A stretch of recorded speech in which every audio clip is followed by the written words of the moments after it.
Hello everyone, আমার একটা নতুন ব্লগে তোমাদের সবাইকে আবার স্বাগতম। তো আমরা সেদিন যাচ্ছিলাম, তৃষা আমার খুবই পুরনো স্কুলের একটা বন্ধু, তার বাড়ি। তোমরা তো তাকে চেনোই। আন্টি তো পাগল করে দিয়েছিল কবে আসবি কবে আসবি করে। বাবার এই সানডে সময় হয়েছিল, তাই চলে গেছিলাম আন্টির বাড়ি। অনেক দিন পর গেলাম। এই যে আমরা চলে এসেছি। আর এইদিকে আন্টি আর যাওয়ার সাথে সাথে আমাদেরকে নিয়ে ব্যস্ত হয়ে পড়েছিল। যাওয়ার সাথে সাথে উনি কোল্ড ড্রিঙ্কস বাড়তে চলে গেছেন। আর এইদিকে হচ্ছে হলো তৃষা।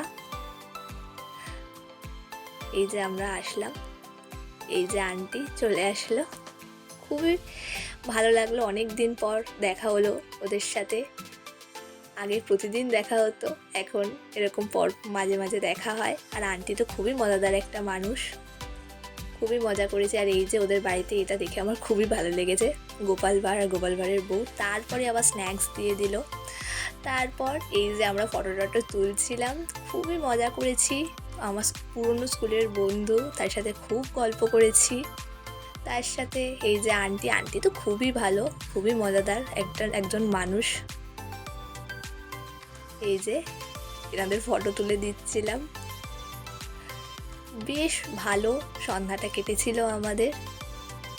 তারপরে এই যে পুরনো দুই বন্ধু একসাথে ফটো তুলছিল। তারপর আমরা কিছু খেতে পারিনি ডিনার, তাই জন্য আন্টি সব প্যাক করে দিয়েছিল খাবার দাবার। আর আন্টির হাতের রান্না তো অসাধারণ হয়।